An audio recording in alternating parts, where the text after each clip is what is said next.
নমস্কাৰ আপুনি চাই আছে লাইভ আৱাৰ মই জয়ন্ত মাধৱ গোস্বামী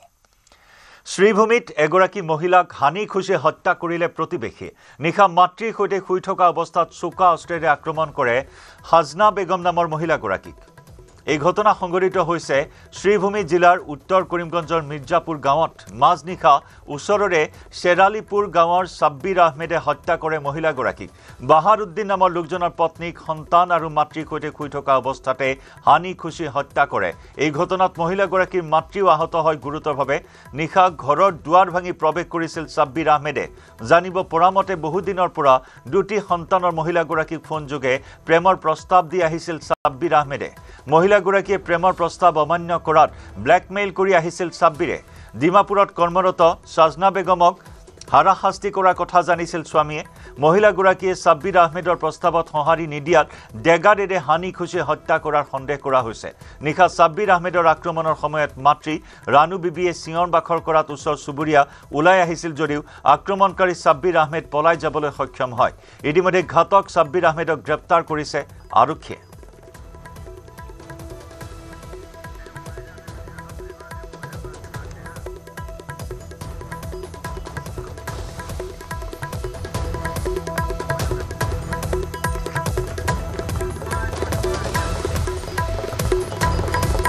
এটা নিখংস হত্যাকাণ্ড প্ৰেমৰ প্ৰস্তাৱ এগৰাকী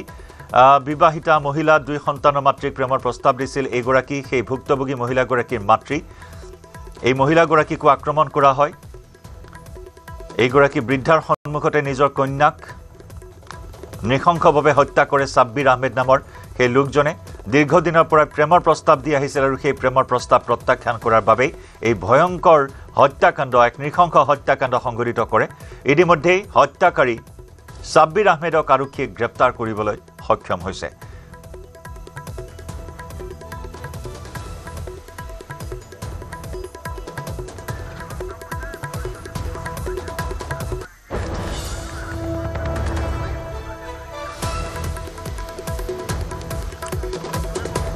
এয়া শ্ৰীভূমিত এগৰাকী মহিলাক হানি খুশি হত্যা কৰিলে প্ৰতিবেশীয়ে নিখা মাতৃৰ সৈতে শুই আছিল মহিলাগৰাকী আৰু মাতৃৰ সন্মুখতে নৃশংসভাৱে ডেগাৰেৰে হানি খুশি হত্যা কৰা হ'ল আমাৰ শ্ৰীভূমিৰ পৰা সাংবাদিক গৰিশ নন্দীৰ সৈতে সংযুক্ত হৈছোঁ গৰিশ এই ঘটনা সন্দৰ্ভত শেহতীয়া আৰু কি খবৰ লাভ কৰিছে জয়ন্ত দেখা গৈছে চাঞ্চল্যকৰ ঘটনা সংঘটিত হৈছে শ্ৰীভূমিৰ বদৰপুৰ এলেকাত আৰু দেখা গৈছে যেন এগৰাকী বুৱাৰীক আন এগৰাকী প্ৰতিবেশী আহি ৰাতিৰ ভাগত হানিকুচিৰে হত্যা কৰে ডেগাৰেৰে হানিকুচি হত্যা কৰিছে বুলি জানিব পৰা গৈছে আৰু এই যে মহিলাগৰাকী স্বামী আচলতে ডিমাপুৰত থাকে স্বামী ঘৰত নাছিলে আৰু তেওঁৰ মাতৃক আৰু দুগৰাকী সন্তানক লৈ হৈ আছিলে কিন্তু ৰাতিৰ ভাগত হঠাতে আক্ৰমণ চলায় আমি যিমানখিনি অভিযোগ পাইছো যেন সকলোৰে অভিযোগ যে আত্মীয় স্বজন আছে ভাতৃ বা স্বামীগৰাকীয়ে অভিযোগ কৰিছে যেন এই যুৱকগৰাকীয়ে আচলতে তেওঁৰ পত্নীৰ সৈতে বেয়া কৰ্ম কৰাৰ চেষ্টা চলাই আছিলে আৰু বাধা দিয়াত এনেদৰে পৰিস্থিতিৰ সৃষ্টি হয় যি হওক নকিয় যে ৰাতি যেতিয়া আক্ৰমণ কৰাইছিলে তেতিয়া কিন্তু পলাই গৈছিলে কিন্তু পৰৱৰ্তী সময়ত আৰক্ষীয়ে কিন্তু এই যে লোকজনক কৰায়ত্ব কৰিবলৈ যে ঘাতক লোকজনক কৰায়ত্ব কৰিবলৈ সক্ষম হৈছে আৰু বৰ্তমানে আৰক্ষীৰ জিম্মাত আছে আৰক্ষীয়ে হয়তো আজি আদালতত সপোৰ কৰিব পাৰে কিন্তু এই ঘটনালৈ ব্যাপক গৰিশ দীৰ্ঘদিনৰ পৰাই মানসিক হাৰাশাস্তি চলাই আহিছিল প্ৰেমৰ প্ৰস্তাৱেৰে গতিকে এই সম্পৰ্কত আগতীয়াকৈ আৰক্ষীক জনাইছিল নে পৰিয়ালটোৱে মহিলাগৰাকী বা মহিলাগৰাকীৰ স্বামীয়ে হয় জয়ন্ত আচলতে পূৰ্বত জনাইছিলে নাই এয়া কিন্তু আমিও জানিব পৰা নাই কিন্তু যিখিনি অভিযোগ আছিলে যেন বহু দিনৰ পৰাই এই যে লোকজনে যি ঘাতক লোকজনে কিন্তু মহিলাগৰাকীৰ ওপৰত কুদৃষ্টি ৰাখিছিল আৰু প্ৰেমৰ প্ৰস্তাৱ দি আছিল বুলি আমি যিমানখিনি জানিব পাৰিছো এইবোৰে যুৱক হৈছে সাব্বিৰ আহমেদ আৰু সাব্বিৰ আহমেদে কিন্তু এনেদৰে এটা হয়তো মনোবাসনা থাকিব পাৰে যাৰ বাবে ৰাতি যেহেতু স্বামী ঘৰত নাছিলে আৰু ঘৰত দুগৰাকী সন্তান আৰু দুগৰাকী মহিলা আছিলে সেই সুযোগত হয়তো কোনো বেয়া কামৰ উদ্দেশ্যৰে গৈছিলে কিন্তু ঘটনা এনেদৰে সত্য হ'ব পাৰে যেন যেহেতু কোনো ধৰণৰ বেয়া কাম কৰাত ব্যস্ত হৈছে ইয়াৰ পাছতে এনেদৰে আক্ৰমণ চলাই বুলি ধন্যবাদ গৰিশ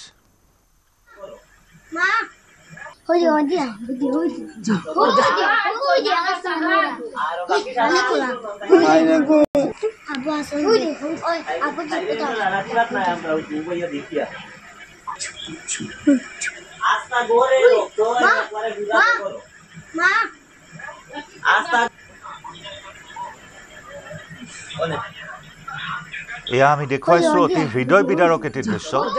অতি মৰ্মান্তিক অতি হৃদয় বিদাৰক এমা দুমা দুটি সন্তান আৰু এই দুই সন্তানে মা বুলি চিঞৰি হাহাকাৰ কৰি উঠিছে মাতৃৰ ৰক্তাক্ত মৃতদেহ প্ৰত্যক্ষ কৰি হাহাকাৰ কৰি উঠিছে দুই সন্তান মা বুলি চিঞৰিছে জানুবা মাকে সাৰ পাই মাতৃয়ে এষাৰি মাত দিয়ে এয়া অতি হৃদয় বিদাৰক অতি মৰ্মান্তিক ঘটনা এই ঘটনা এই মুহূৰ্তত সকলোৰে অন্তৰ চুই গৈছে সকলোৰে চকু খেমেকাই তুলিছে এই দৃশ্যই এই ঘটনাই সমগ্ৰ অঞ্চল জুৰি তীব্ৰ চাঞ্চল্য অব্যাহত আছে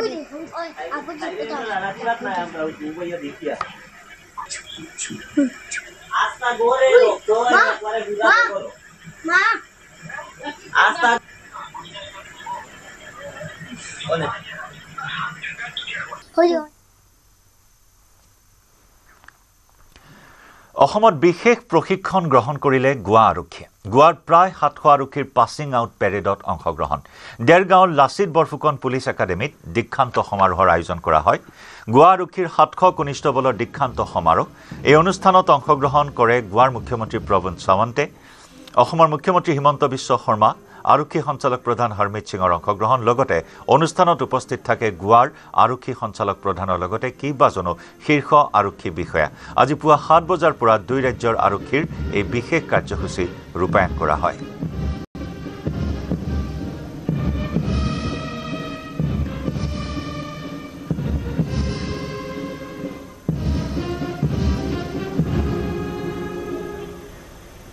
शांति राजेंद्र चंदेलकर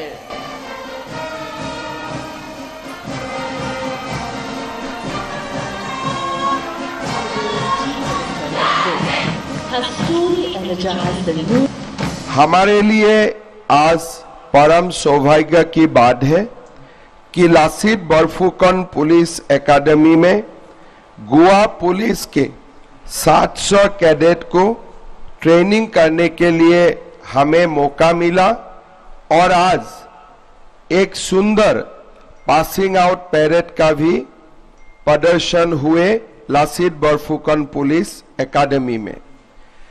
गोवा और असम का बीच में डिस्टेंस बहुत ज्यादा है लेकिन आज गोवा पुलिस का कैडेटों को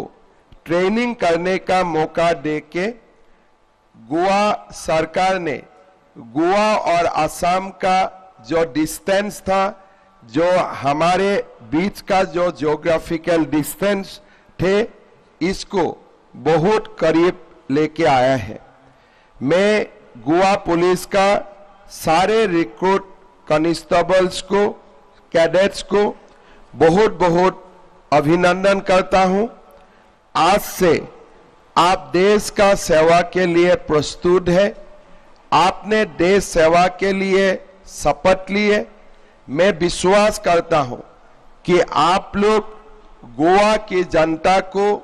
पूरी सेवा करेंगे और जो लोगों का सेवा के एक बहुत बड़ा निदर्शन होते हैं वही निदर्शन को आप लोग अपना कामों का द्वारा अपना सेवा के द्वारा प्रदर्शन भी करेंगे हमारे लासित बरफुकन पुलिस एकेडमी यही साल का 15 मार्च में भारत सरकार की गृह मंत्री श्री अमित शाह जी ने उद्घाटन किए थे लासित बरफुकन पुलिस एकेडमी में असम पुलिस का निरंतर प्रशिक्षण होते हैं साथ में इसी साल में हमें मणिपुर पुलिस को भी प्रशिक्षण करने का मौका मिले मणिपुर पुलिस का पासिंग आउट का साथ साथ गोवा की भी पुलिस कैडेट्स को ट्रेनिंग करने के लिए हमें मौका मिले और इसी का साथ साथ हमारे लासित बरफुकन पुलिस एकेडमी का भी गौरव का वर्धन हुए है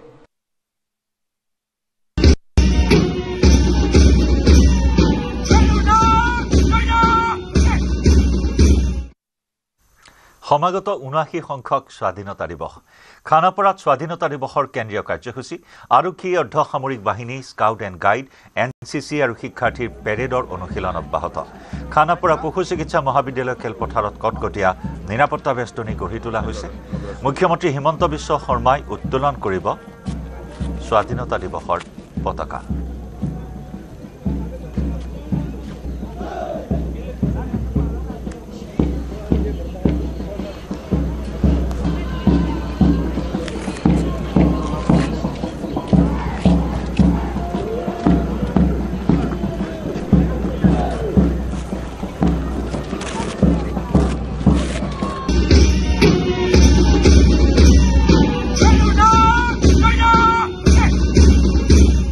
উনাহী সংখ্যক স্বাধীনতা দিৱস উপলক্ষে বজালী জিলা প্ৰশাসনৰ ব্যাপক প্ৰস্তুতি পেৰেডৰ অনুশীলনত অংশগ্ৰহণ কৰিছে ৬টা দলে সমগ্ৰ দেশৰ লগতে বজালী জিলাই ৭৯ সংখ্যক স্বাধীনতা দিৱস উদযাপনৰ বাবে পূৰ্ণোদ্যমে চলাইছে ব্যাপক প্ৰস্তুতি পাঠশালা উচ্চতৰ মাধ্যমিক বিদ্যালয় খেলপথাৰত অনুষ্ঠিত কৰিবলগীয়া এই স্বাধীনতা দিৱস উদযাপনৰ বাবে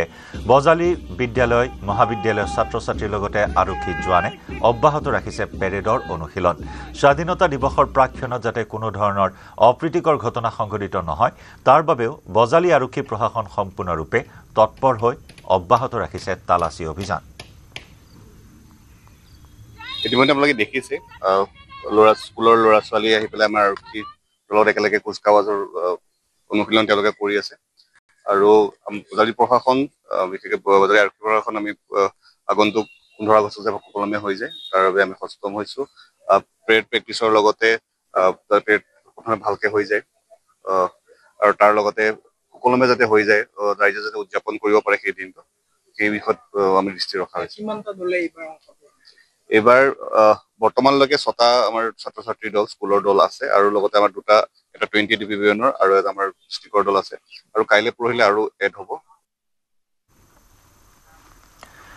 উৰিয়ামঘাটৰ 11ত অগ্নিসংযোগ দুৰ্বৃত্তৰ অসম নাগালেণ্ড সীমান্তৰ থুৰিবাৰী গাঁৱত এই ঘটনা সংঘটিত হৈছে গাঁওখনত উচ্ছেদৰ জাননী জাৰি কৰিছিল অসম প্ৰশাসনে গাঁওখনৰ ভূমি নিজৰ বুলি দাবী কৰিছিল নাগালেণ্ডে অসম প্ৰশাসনক জাননী প্ৰদানতো বাধা আৰোপ কৰিছিল নগাই অগ্নিকাণ্ডৰ বাবে ক্ষতিগ্ৰস্ত হয় এটা ঘৰ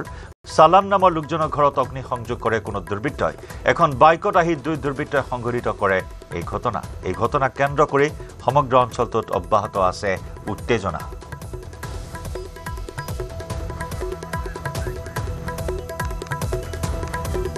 উৰিয়ামঘাটৰ 11ত অগ্নিসংযোগ কৰিছে দুৰ্বৃত্তই অসম নাগালেণ্ড সীমান্তৰ থুৰিবাৰী গাঁৱত এই ঘটনা সংঘটিত হৈছে নিশাৰ ভাগত এই অগ্নিসংযোগৰ ঘটনা কৰি পলায়ন কৰে বাইকত অহা দুই দুৰ্বৃত্তই গাঁওখনত উচ্ছেদৰ জাননী জাৰি কৰিছিল শেহতীয়াকৈ প্ৰশাসনে উৰিয়ামঘাটত ইতিমধ্যে বৃহৎ উচ্ছেদ অভিযান সমাপন হৈছে প্ৰায় 11,000 বেদখলীকৃত ভূমি চৰকাৰে মুক্ত কৰিছে উচ্ছেদ অভিযানৰ জৰিয়তে আৰু উৰিয়ামঘাটৰ উচ্ছেদৰ পাছতে নাগালেণ্ডে সেই ভূমি নগাই কোনোপধ্যে এৰি নিদিয়াৰ হুংকাৰ প্ৰদান কৰিছিল আৰু তেনে সময়তে এই অঘটন সংঘটিত হ'ল থুৰিবাৰী গাঁৱত উচ্ছেদৰ জাননী জাৰি কৰাৰ পিছতে দুৰ্বৃত্তই অগ্নিসংযোগ কৰে এটা পৰিয়ালৰ ঘৰটো সম্পূৰ্ণৰূপে ক্ষতিগ্ৰস্ত হৈছে এই অগ্নিকাণ্ডত অসম প্ৰশাসনক জাননী প্ৰদানতো বাধা আৰোপ কৰিছিল নগাই গাঁওখনৰ ভূমি নিজৰ বুলি দাবী কৰিছিল নগাই আৰু তেনে সময়তে সংঘটিত হ'ল এই ৰহস্যজনক অগ্নিকাণ্ডৰ ঘটনা সালাম নামৰ এজন লোকৰ ঘৰত অগ্নিসংযোগ কৰে বাইকত অহা দুই দুৰ্বৃত্তই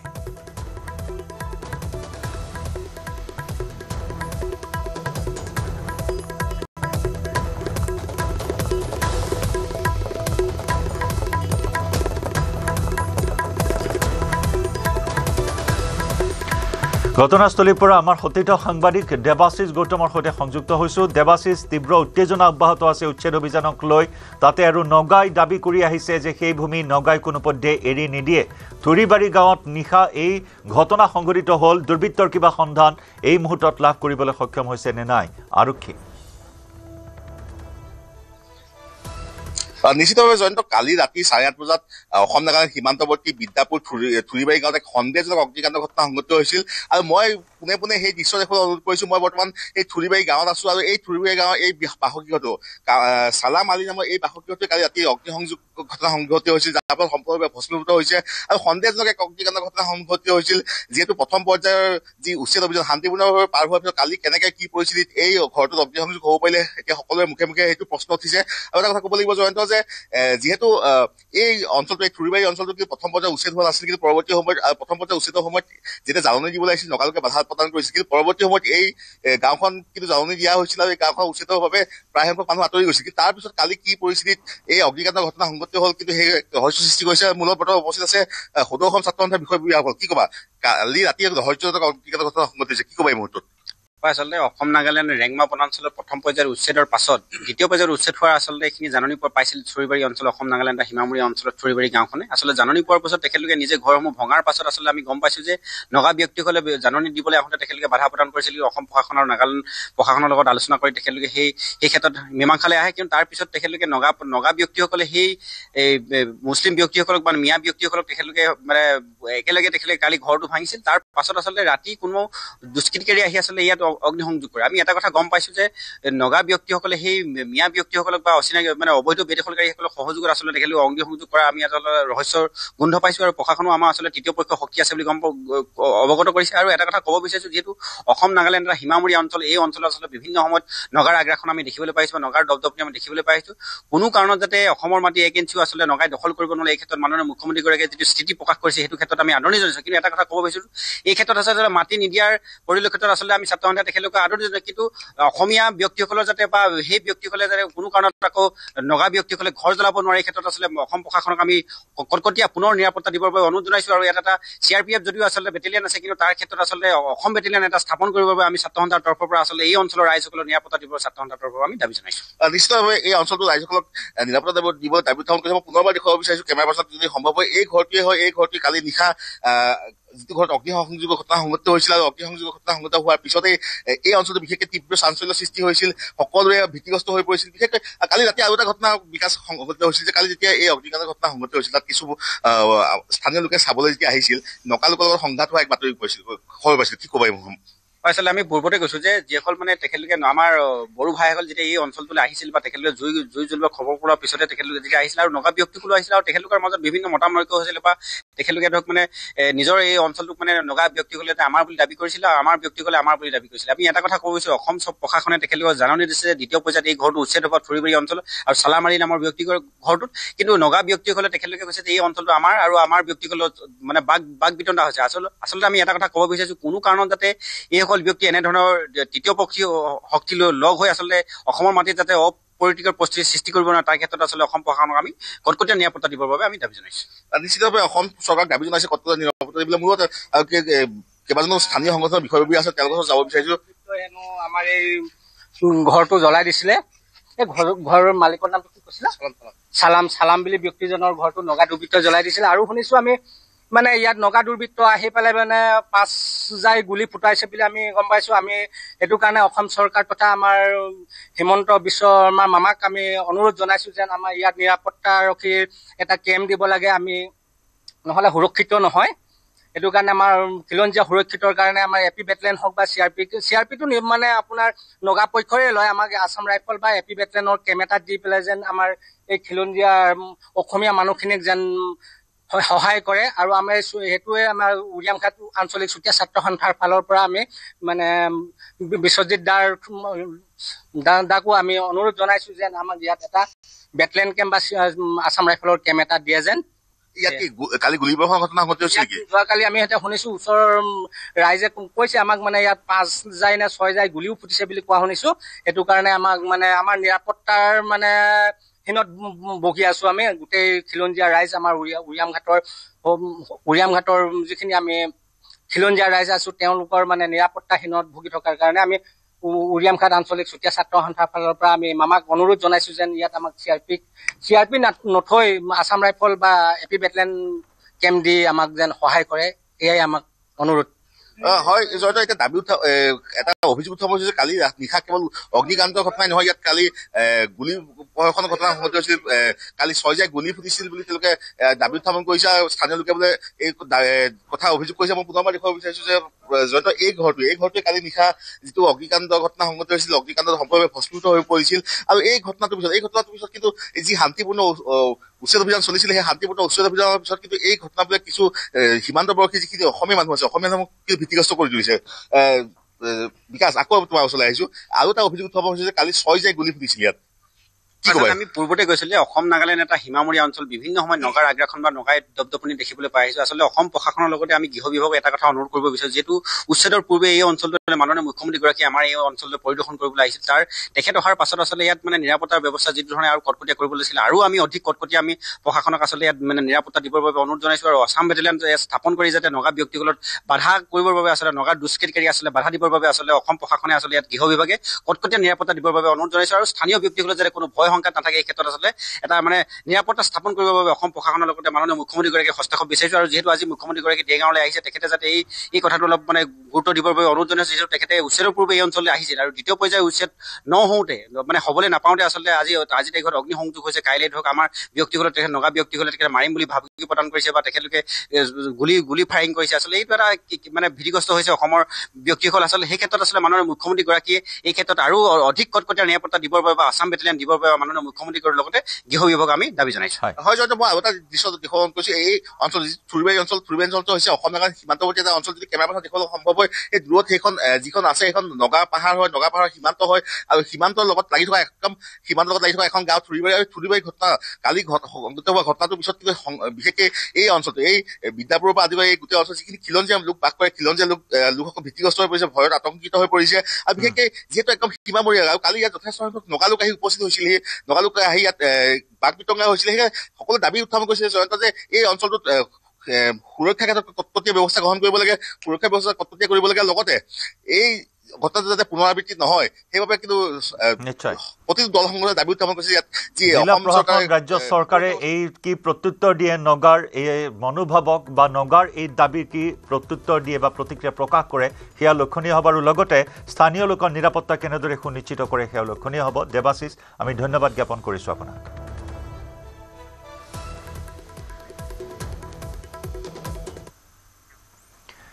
গোৱালপাৰা চহৰৰ পঞ্চৰত্ন লজত আৰক্ষীৰ অভিযান। লজটোত বহুদিনৰ পৰা চলি আছিল নাৰী দেহ ব্যৱসায়। সোমবাৰে নিশা আৰক্ষীৰ অভিযানত 5জন যুৱক আৰু 2গৰাকী যুৱতীক আৰক্ষীয়ে আটক কৰে। এই লজখনৰ পৰা চহৰৰ মাজমজিয়াত চলি থকা এনে ঘটনাক লৈ উত্তপ্ত হৈ পৰে গোৱালপাৰা। বহু লোক ওলাই আহি লজটোৰ স্বত্বাধিকাৰীৰ বিৰুদ্ধে ব্যৱস্থা গ্ৰহণৰ দাবী জনায়। দীৰ্ঘদিনৰ পৰাই লজটোত অনৈতিক কাৰ্যকলাপ চলি অহাৰ অভিযোগ।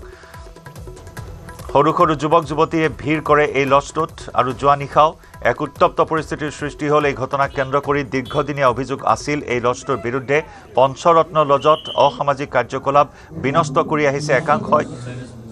এই লজটোক ব্যৱহাৰ কৰি আহিছে নাৰী দেহৰ ব্যৱসায়ৰ ঘাটি ৰূপে। আৰু অৱশেষত আৰক্ষীৰ অভিযানত কৰায়ত্ব কৰা হ'ল 5 যুৱক 2 যুৱতীক। আৰু তাৰ পিছতে ৰাইজে এক উত্তাল পৰিস্থিতিৰ সৃষ্টি কৰা পৰিলক্ষিত হ'ল।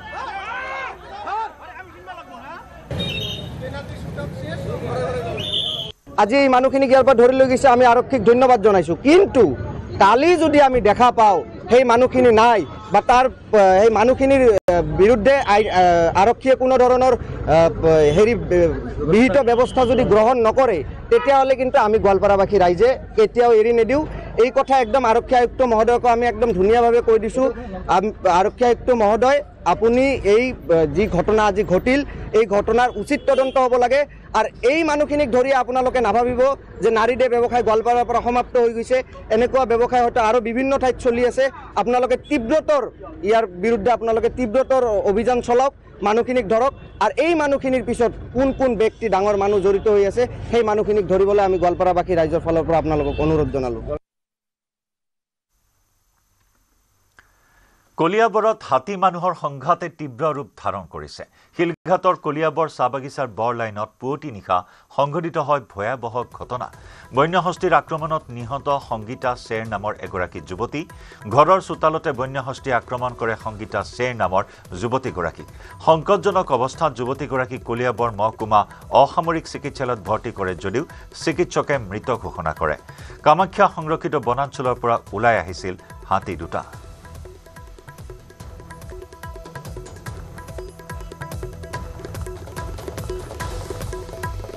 ৰাতি মানে আৰু ধৰক মানে ৰাতি হাতী আহিছে, আহোঁতে মানে পিছফালে মানে এটা হাতী ভাঙি আছিল, ঘৰটো ভাঙি পেলাইছে। তাৰপিছত মানে এনেকৈ পিছফালৰ য'ত ছোৱালীজনী শুৱে তাতে মানে হাতীটো মানে ভাঙি আছিলে। তো আগফালে হাতী আছে বুলি গম নাপায় আৰু দুটা ল'ৰা ছোৱালী লৈ ওলাইছিলে, এতিয়া ল'ৰা ছোৱালীটো পলাই গুচি গ'ল। তাৰপিছতে ছোৱালীজনীকে মানে ধৰি, ছোৱালীটোৰ নাম কি আছে? সংগীতা শ্বেৰ।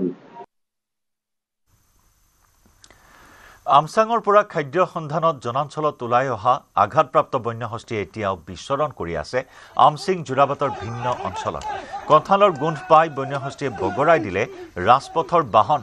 সোমবাৰে বিয়লি বন্যহস্তীটোৱে সাতগাঁও দিশৰ পৰা আমচিং যোৰাবাট দিশে গৈ থকা এখন ছুইফ্ট ডিজায়াৰ বাহন আগচি ধৰি বগৰাই দিয়ে। সৌভাগ্যক্ৰমে দুৰ্ঘটনাৰ পৰা কথম্পি ৰক্ষা পৰে চালকজন। পূৰ্বে বন্যহস্তীটোৱে আমচিং যোৰাবাটৰ 10 মাইলৰ মূল পথত অৱস্থান কৰি শংকিত তথা আতংকিত কৰি তুলিছিল অঞ্চলবাসীক। বিগত 11 মাহৰো অধিক সময় ধৰি বন্য হাতীটোৱে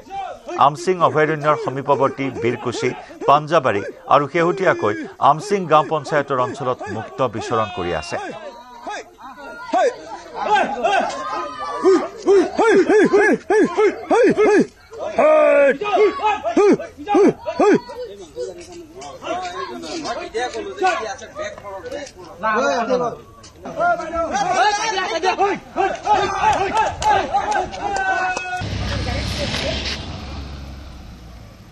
এয়া আমি দেখুৱাইছো দৃশ্য, অতি শিহৰণকাৰী এটা দৃশ্য, অতি ভয়ংকৰ এটা ঘটনা, য'ত নেকি কথম্পি চালকজনে প্ৰাণ ৰক্ষা কৰিবলৈ সক্ষম হয়। এই চলন্ত বাহনখনে আগচি ধৰে হাতীটোৱে। আমি দেখুৱাইছো কঁঠালৰ গোন্ধ পাইছিল হাতীটোৱে, আৰু এই কঁঠালৰ গোন্ধ পাই বাহনখন আগচি ধৰে আৰু তাৰপিছত বাহনখন আক্ৰমণ চলায়। আৰু অৱশেষত হাতীটোৱে বাহনৰ পৰা কঁঠাল উলিয়াই কঁঠাল খায় আৰু এক আতংকময় পৰিস্থিতিৰ সৃষ্টি হোৱা পৰিলক্ষিত হ'ল। এটা ব্যস্ত ৰাজপথ, এই ব্যস্ত ৰাজপথতে এনেদৰে এই হাতীটোক কেন্দ্ৰ কৰি তীব্ৰ উত্তেজনাৰ সৃষ্টি হোৱা পৰিলক্ষিত হ'ল। এই বাহনখন বগৰাই বাহনৰ ভিতৰৰ পৰা কঁঠাল উলিয়াই কঁঠাল খাইহে সেই স্থান এৰিলে হাতীটোৱে।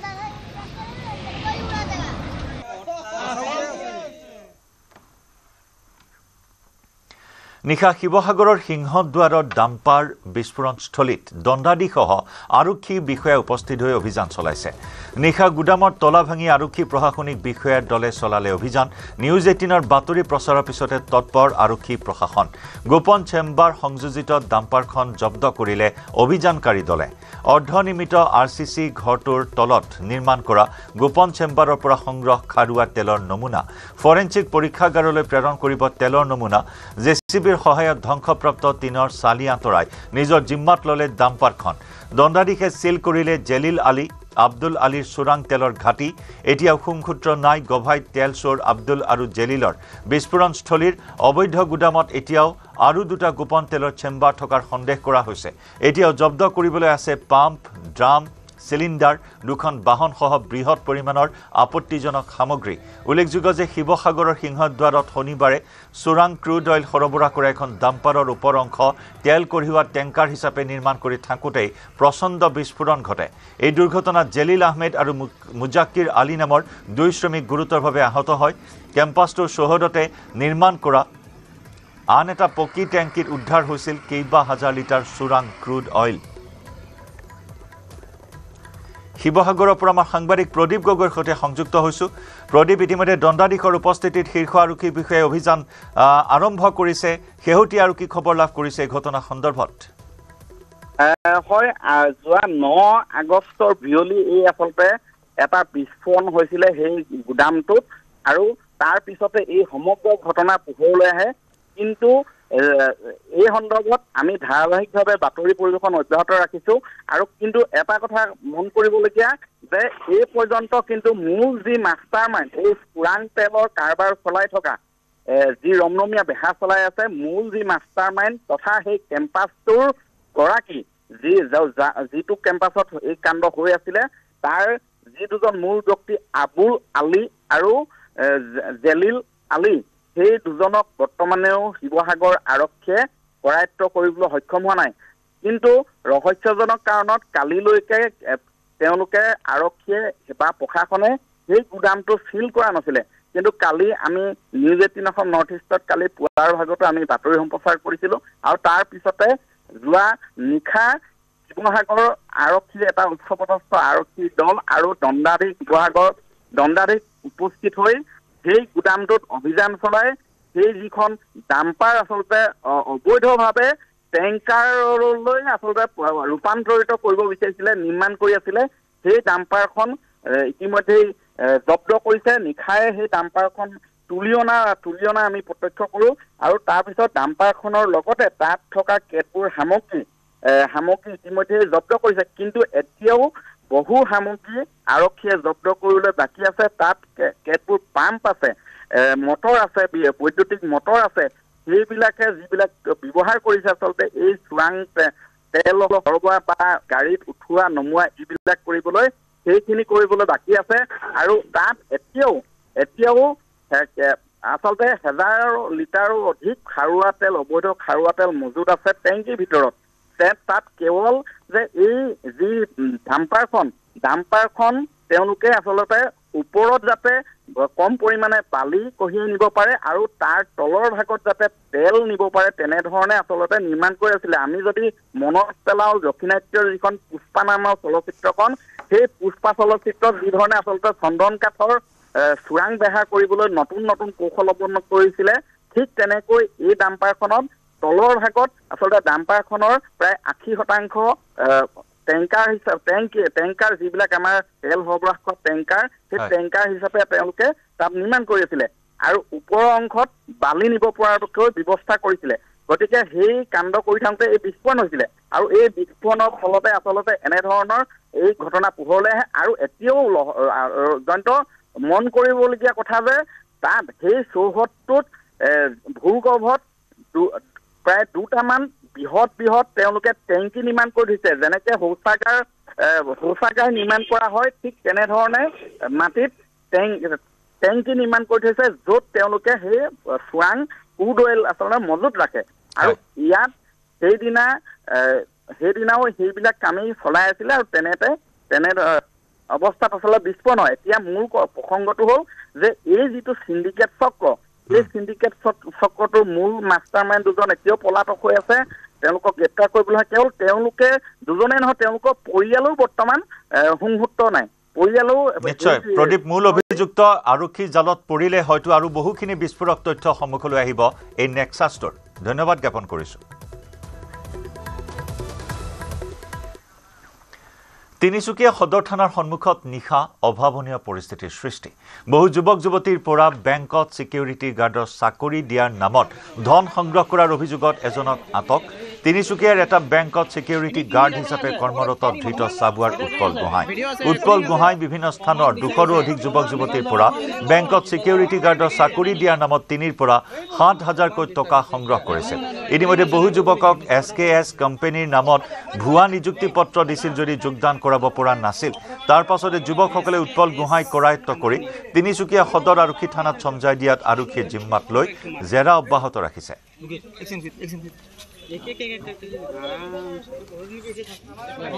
আই কাৰ্ড দিছে এইটো কোম্পানীত আমাক চিকিউৰিটি দিম বুলি তেওঁ আমাৰ পৰা পইচা লৈছে এই উৎপল গোহাঁই তেখেত চাবুৱাত আমাৰ পইচা চবৰ বেলেগ লৈছে আমাৰ কিছুমানৰ 3 মাহ আছে কিছুমানৰ 5 মাহ আছে কিছুমানৰ 4 মাহ আছে কাৰোবাৰ পৰা লৈছে 3,000 কাৰোবাৰ পৰা 3,500 5,000 কৰি লোৱা আছে আজি চিকিউৰিটি তিনিচুকীয়াতে দিয়া কথা আছে তেনে জইনিং লেটাৰো দিছে কিহত চাকৰি দিম বুলি কৈছিল তোমালোকক চিকিউৰিটি গাৰ্ড মানে কিহত কোন জায়গাত দিব বুলি কোন জায়গাত কৈছিলে মানে আমাক কৈছিলে কি বেংকতে দিম বুলি কৈছিলে চেলাৰী কথা কিবা কৈছিলে চেলাৰী 20,000 দিব বুলি কৈছিলে তাৰপাছত 1900 কিমান টকা PF কাটিব বুলি কৈছে 17,000 কিমান বুলি কৈছিলে আৰু তোমালোকৰ কিমান লোৱা ভুক্তভোগী আছে হা এনেহ'লে তোমালোকৰ কিমান লোৱা মোৰ লগত বহুত মানে এতিয়া হিচাপ কৰিবলৈ হ'লে বহুত লাভ হৈছিলে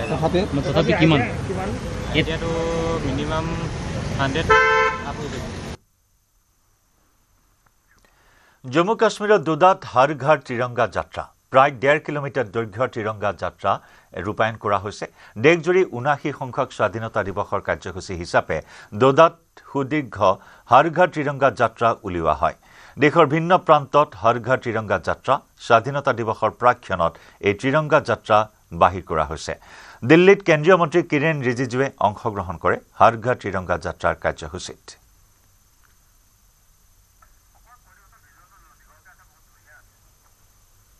এক অভূতপূৰ্ব দৃশ্য এয়া আমি দেখুৱাইছো টিভিৰ পৰ্দাত হৰ ঘৰ ত্ৰিৰংগা যাত্ৰা জম্মু কাশ্মীৰৰ দুদাৰ দৃশ্য য'ত নেকি সুদীৰ্ঘ এয়া ভাৰতৰ ত্ৰিৰংগা পতাকা লৈ এই বিশেষ কাৰ্যসূচী ৰূপায়ণ কৰা হৈছে 79 সংখ্যক স্বাধীনতা দিৱস উদযাপন কৰিবলৈ সাজু হৈছে সমগ্ৰ দেশবাসী আৰু এই গৌৰৱোজ্জ্বল মুহূৰ্তৰ প্ৰাক্ষণত এনেদৰে জম্মু কাশ্মীৰৰ দুদাত হাজাৰ হাজাৰ ছাত্ৰ ছাত্ৰী স্থানীয় লোক সকলো ওলাই আহিল এই ত্ৰিৰংগা যাত্ৰাত অংশগ্ৰহণ কৰিবলৈ সমগ্ৰ দেশজুৰি হৰ ঘৰ ত্ৰিৰংগা কাৰ্যসূচী অব্যাহত আছে আৰু তাৰ মাজতে জম্মু কাশ্মীৰৰ এই কাৰ্যসূচীয়ে সমগ্ৰ দেশবাসীৰে দৃষ্টি আকৰ্ষণ কৰিছে 1508 মিটাৰ দৈৰ্ঘ্যৰ ত্ৰিৰংগা লৈ এই ত্ৰিৰংগা যাত্ৰা কাৰ্যসূচী ৰাজপথত ৰূপায়ণ কৰা হৈছে 1508 মিটাৰ দৈৰ্ঘ্যৰ এই সুদীৰ্ঘ পতাকা লৈ ৰাজপথত ত্ৰিৰংগা যাত্ৰা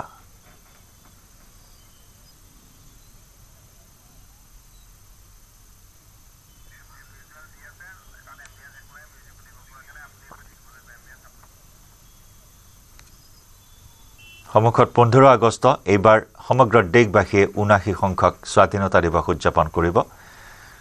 তাৰ বাবে সমগ্ৰ দেশজুৰি অব্যাহত আছে জোৰদাৰ প্ৰস্তুতি স্বাধীনতা দিৱস উদযাপনৰ আৰু তাৰ মাজতে সমগ্ৰ দেশবাসীৰ মাজত জাতীয় চেতনা জাগ্ৰত কৰি এই ত্ৰিৰংগা কাৰ্যসূচী ৰূপায়ণ কৰা হৈছে জম্মু কাশ্মীৰৰ দুদাত আজি এই কাৰ্যসূচী দেখিবলৈ পোৱা হৈছে প্ৰায় 1.5 কিলোমিটাৰ দৈৰ্ঘ্যৰ ত্ৰিৰংগা লৈ এই যাত্ৰা এই বিশেষ ৰেলী য'ত হাজাৰ হাজাৰ লোকে অংশগ্ৰহণ কৰিছে দুদাত সুদীৰ্ঘ এয়া প্ৰায় 1.5 কিলোমিটাৰ দৈৰ্ঘ্যৰ ত্ৰিৰংগা লৈ হৰ ঘৰ ত্ৰিৰংগা যাত্ৰা উলিওৱা হয় দেশৰ ভিন্ন প্ৰান্ততো অব্যাহত আছে ত্ৰিৰংগা যাত্ৰাৰ এই কাৰ্যসূচী এয়া স্বাধীনতা দিৱসৰ প্ৰাক্ষণত এই বৰ্ণিল ত্ৰিৰংগা যাত্ৰা ইফালে নতুন দিল্লীত কেন্দ্ৰীয় মন্ত্ৰী কিৰেণ ৰিজিজুৱে অংশগ্ৰহণ কৰিছে হৰ ঘৰ ত্ৰিৰংগা যাত্ৰাৰ কাৰ্যসূচীত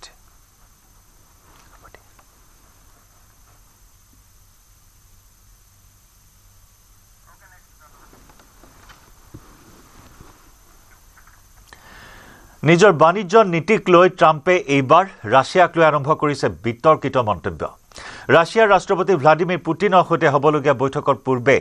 আন এক মন্তব্য ডোনাল্ড ট্ৰাম্পৰ ৰাছিয়াৰ পৰা তেল ক্ৰয় কৰাৰ বাবে আমেৰিকাই ভাৰতৰ বিৰুদ্ধে 50% শুল্ক আৰোপ কৰাৰ সিদ্ধান্তক মস্কোৰ বাবে বৃহৎ আঘাত বুলি মন্তব্য ট্ৰাম্পৰ কিছুদিন পূৰ্বে ৰাছিয়াৰ অৰ্থনীতিক মৃত অৰ্থনীতি বুলি মন্তব্য কৰিছিল ডোনাল্ড ট্ৰাম্পে এইবাৰ ভাৰতৰ নাম সাঙুৰি ৰাছিয়াক সমালোচনা কৰিলে ট্ৰাম্পে আমেৰিকাৰ বহুবল্কী ৰাষ্ট্ৰপতিগৰাকীয়ে কয় যে ৰাছিয়াৰ তেল ৰপ্তানিতকৈ বহু ডাঙৰ কাম কৰিবলৈ সাজু হৈছে আমেৰিকা লগতে আলোচনাৰ বাবে এক প্ৰকাৰ ৰাছিয়াৰ পৰাহে উদ্যোগ লোৱা বুলি কয় ট্ৰাম্পে পুটিনে আলোচনাৰ পৰা ট্ৰাম্পক ফোন কৰা বুলি কয় ইফালে 15 আগষ্টত ৰাছিয়াৰ ৰাষ্ট্ৰপতি পুটিনক সাক্ষাৎ কৰাৰ পূৰ্বে পুনৰ ৰাছিয়াৰ অৰ্থনীতি ভাল নহয় বুলিও ট্ৰাম্পৰ মন্তব্য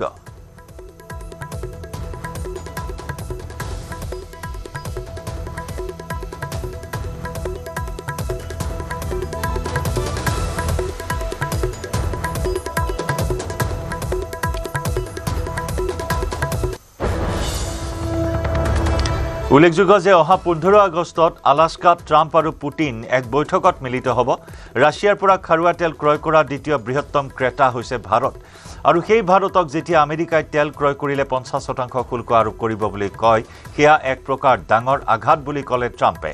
আৰু ট্ৰাম্পে কয় যে 50% শুল্ক আৰোপ কৰি মই ইয়াতে ৰৈ যোৱা নাই, ইয়াতকৈও ডাঙৰ কাম কৰিবলৈ সাজু আছো বুলি ট্ৰাম্পৰ ভাবুকি। উল্লেখযোগ্য যে আমেৰিকাই ভাৰতৰ বিৰুদ্ধে 25% শুল্ক আৰোপ কৰাৰ পাছতেই দুয়োখন দেশৰ মাজত উত্তেজনা বৃদ্ধি পাইছিল। ভাৰতে ৰাছিয়াৰ পৰা তেল ক্ৰয় কৰাৰ সিদ্ধান্ত বাহাল ৰখাৰ পাছত পুনৰ আমেৰিকাই ভাৰতৰ আমদানি শুল্ক 25% বৃদ্ধি কৰা বুলি ঘোষণা কৰে। ভাৰতৰ বিৰুদ্ধে আমেৰিকাই অতিৰিক্ত শুল্ক আৰোপ কৰিছিল যদিও চীনৰ বিৰুদ্ধে কোনো ধৰণৰ শুল্ক আৰোপ কৰা নাছিল, কিয়নো চীনৰ দৰে দেশেও মস্কোৰ পৰা বৃহৎ হাৰত তেল ক্ৰয় কৰি আহিছে। অৱশ্যে আমেৰিকাই শুল্ক আৰোপ কৰিলেও ভাৰতে এই কাৰ্যক অযুক্তিকৰ বুলি অভিহিত কৰিছিল।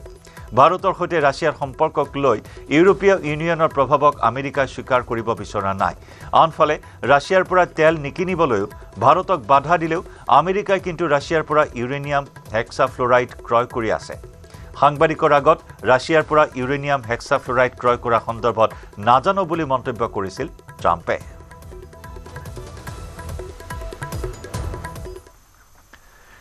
বৰছলা সমষ্টিৰ আদৰ্শ গাঁও মেঘাই জাৰণীত পথ নিৰ্মাণ কৰিবলৈ ওলাই আহিল ৰাইজ। চৰকাৰে বৃহত্তৰ অঞ্চলটোৰ উন্নয়নলৈ পিঠি দিয়াৰ বাবে ৰাইজ বাধ্য হৈ ওলাই আহিল পথ মেৰামতি কৰিবলৈ।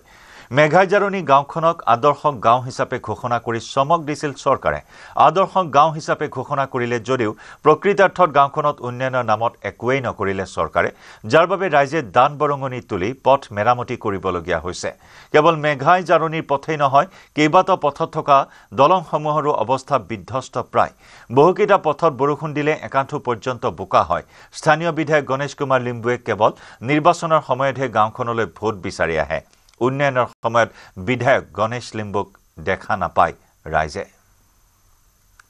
শোণিতপুৰ জিলাৰ বৰছলা বিধানসভা সমষ্টিৰ অন্তৰ্গত বামুণপুখুৰী গাঁও পঞ্চায়ত এলেকাৰ মেঘাই জাৰণী গাঁৱত এটা বিধ্বস্ত পথ আজি ৰাইজে মেৰামতি কৰিবলৈ ওলাই আহিছে। হাতে কামে লাগিছে ৰাইজে এই বিধ্বস্ত আৰু বোকাময় পথ মেৰামতিৰ কামত। মই পোনে পোনে সেই দৃশ্যাংশ দেখুৱাম।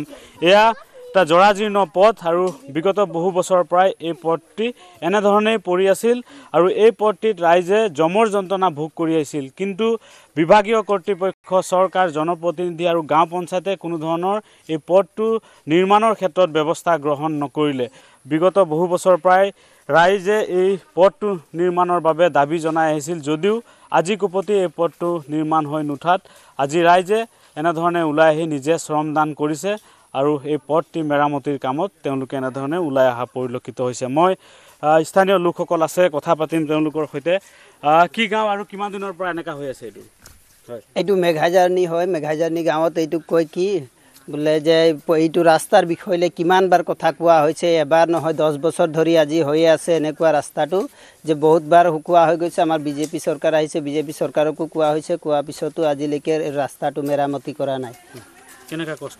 কেনেকুৱা কষ্ট হয়, ইফালে চাইকেলতো যাব নোৱাৰি, বাইকতো যাব নোৱাৰি, আনকি ইয়াক সৰু সৰু দেখিছে, সৰু সৰু স্কুলীয়া ল'ৰা ছোৱালী আছে, কোনো ল'ৰা ছোৱালী ইফালে পাৰ হৈ যাব নোৱাৰে। তাৰ মাক দেউতা আহি পেলাই নিলেও মাক দেউতা পৰি যায়, পৰি যোৱাৰ পিছতে ল'ৰা ছোৱালীক নিব নোৱাৰে, লাষ্টত ঘূৰাই লৈ যায়। আৰু স্থানীয় লোক আছে, তেওঁলোকৰ সৈতে কথা পাতিম। কেনেকুৱা কষ্ট হয় আৰু কিমান বছৰৰ পৰা এনেধৰণে? আমাৰ এইটো প্ৰায় আজি ক'বলৈ গ'লেতো 20 বছৰ পাৰ হৈ গ'ল। 20 বছৰ পাৰ হৈ এইটো পথ এনেকুৱাই আছে। আমি বহুতবাৰ আপত্তি কৰিছোঁ চৰকাৰক, কিন্তু আজিলৈকে আজি কপতি নাই। ইয়াৰ আগতো 1 বছৰ আগতো আমি এইটো পথৰ কাৰণে আমি আকৌ চৰকাৰক দাবী জনাইছিলোঁ, বোলে হ'ব হ'ব বুলি কৈ একো নাই। অলপ আগত এটা দলঙো আছে, দলংটোকো আমি তেনেকুৱা জনাই আছোঁ। দলংটোও মানে এফালে খহি গৈছে, ল'ৰা ছোৱালী স্কুল যাবলৈ ভয় লগা হৈ গৈছে, পৰি গৈছে। পঞ্চায়ত ইলেকশ্যন পাৰ হ'ল, তেতিয়া আহিছিল নাই কোনো মানুহ ইয়াত? পঞ্চায়ত ইলেকশ্যন আহিলেও আমাৰ এই ভিতৰুৱা অঞ্চলত নাহে, কোনো নাহে। এইবাৰ এনেকুৱা হৈ গৈছে, পঞ্চায়ত ইলেকশ্যনত মানে আমাৰ ইয়াত অইনাৰত জিতিলে মেম্বাৰে, কিন্তু কোনো পাৰ্টিয়ে নাহিলে, ইয়াত কোনো মিটিং মাতা একো কৰা নাই, সমস্যাবিলাক নেদেখিলে। নিশ্চয়কৈ ৰাইজে বছৰ বছৰ ধৰি তেওঁলোকে নিজৰ ভোটাধিকাৰ সাব্যস্ত কৰি আহিছে, কিন্তু এই অঞ্চলটোৰ যিসমূহ প্ৰাথমিক সমস্যা, বাট পথ, এই বাট পথসমূহ এনেধৰণেই থাকিছে আৰু কেৱল এই পথটোৱে নহয় এই অঞ্চলটোত দলং আৰু কেইবাটাও বাট পথ এনেধৰণেই কদৰ্যময় হৈ আছে কিন্তু কাণ খাৰ নাই স্থানীয় যি বামুণপুখুৰী গাঁও পঞ্চায়তৰ আৰু বিধায়ক গণেশ কুমাৰ লিম্বুৰ সেয়েহে ৰাইজে দাবী জনাইছে আগন্তুক সময়ত এই মেঘাইজাৰ্নি অঞ্চলত বিধ্বস্ত হৈ থকা বাট পথ দলংসমূহ নিৰ্মাণ কৰিবলৈ দাবী জনাইছে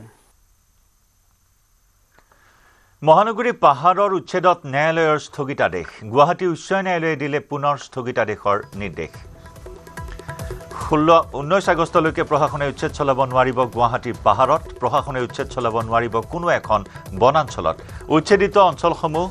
বনাঞ্চল নে ৰাজহ গাঁও সেয়া স্পষ্ট নহয় শপতনামাত চৰকাৰে সম্পূৰ্ণ তথ্য দিব নোৱাৰিলে ন্যায়ালয়ক 19 আগষ্টত গোচৰটোৰ পুনৰ শুনানি গ্ৰহণ কৰিব ন্যায়ালয়ে ফটাশিল সংৰক্ষিত বনাঞ্চলত উচ্ছেদৰ জাননী জাৰি কৰিছিল চৰকাৰে উচ্ছেদৰ বিৰোধিতাৰে 300 পৰিয়াল দ্বাৰস্থ হৈছিল গুৱাহাটী উচ্চ ন্যায়ালয়ৰ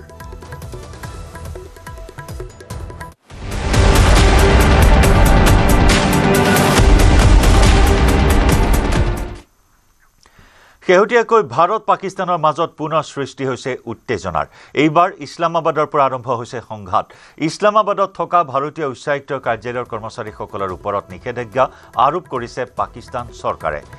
ভাৰতীয় উচ্চায়ুক্তৰ কাৰ্যালয়ৰ কৰ্মচাৰীসকলৰ মৌলিক সা-সুবিধাৰ ক্ষেত্ৰত পাকিস্তানে আৰোপ কৰিছে কিছুমান বাধা নিষেধ ইচ্ছাকৃতভাৱে পাক চৰকাৰে এই সিদ্ধান্ত লোৱাৰ অভিযোগ কৰিছে ভাৰতে লগতে ভিয়েনা চুক্তিৰ নিয়মাৱলী ভংগ কৰাৰ অভিযোগ পাকিস্তানৰ বিৰুদ্ধে ভাৰতীয় সেনাৰ অপাৰেশ্যন সিন্দুৰ আৰু নতুন দিল্লীয়ে সিন্ধু জল চুক্তি বাতিল কৰাৰ পাছত পাকিস্তানে উচ্চায়ুক্তৰ কাৰ্যালয়ৰ কৰ্মচাৰীসকলক সা-সুবিধাৰ পৰা বঞ্চিত কৰিছে পাকিস্তানৰ চোৰাংচোৱা সংস্থা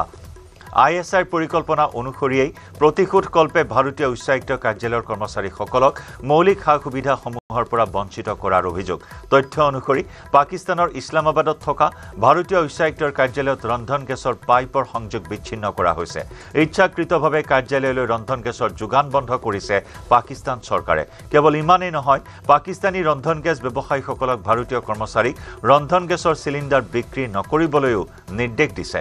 ইয়াৰ ফলত কূটনীতিবিদ আৰু তেওঁলোকৰ পৰিয়ালে মুক্ত বজাৰত দুৰ্লভ আৰু ব্যয়বহুল বিকল্প বিচাৰিবলৈ বাধ্য হৈছে ইন্ধনৰ লগতে বিশুদ্ধ খোৱা পানী যোগানো বন্ধ কৰিছে পাকিস্তানে যিসকল ব্যৱসায়ীয়ে ভাৰতীয় উচ্চায়ুক্তৰ কাৰ্যালয়ৰ বিশুদ্ধ খোৱা পানী যোগান ধৰিছিল তেওঁলোককো পানী যোগান নধৰিবলৈ নিৰ্দেশ দিছে এক প্ৰকাৰ পাকিস্তান উচ্চায়ুক্তৰ কাৰ্যালয়ত থকা ভাৰতীয় কূটনীতিবিদ আৰু সাধাৰণ কৰ্মচাৰীসকল এতিয়া বিপদত পৰিছে কিয়নো স্থানীয়ভাৱে পোৱা টেপৰ পানী পৰিশোধিত নহয় আৰু খোৱাৰ অনুপযোগী পাকিস্তান চৰকাৰে ভাৰতীয় উচ্চায়ুক্তৰ কাৰ্যালয়ত স্থানীয় বাতৰি কাকতসমূহৰ যোগানো বন্ধ কৰি দিছে পাকিস্তানৰ এই কাৰ্যক ভাৰতে তীব্ৰ সমালোচনা কৰিছে ভাৰতৰ অভিযোগ পাকিস্তানে ভিয়েনা চুক্তি ডেককৈ উলংঘন কৰিছে বিষয়টো ইতিমধ্যে ৰাষ্ট্ৰসংঘৰ দৃষ্টিগোচৰ কৰাৰ বাবে প্ৰস্তুতি চলাইছে ভাৰত চৰকাৰে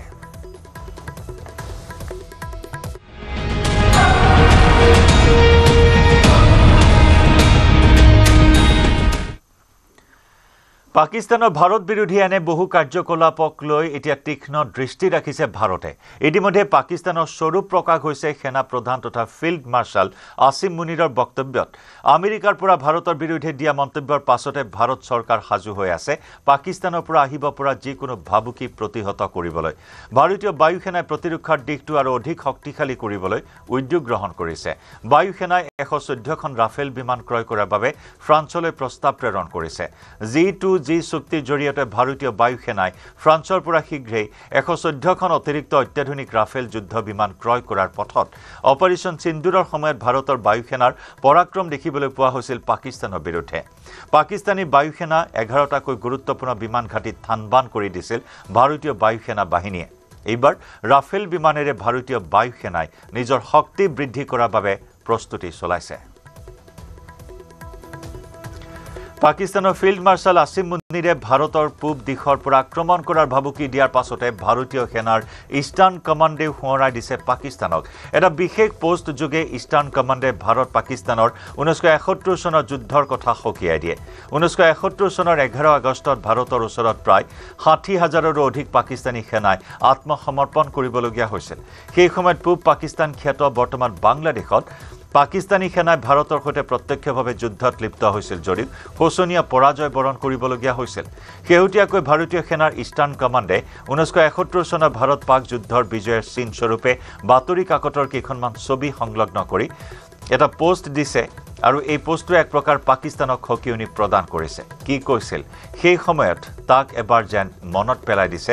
ভাৰতীয় সেনাৰ ইষ্টাৰ্ণ কমাণ্ডে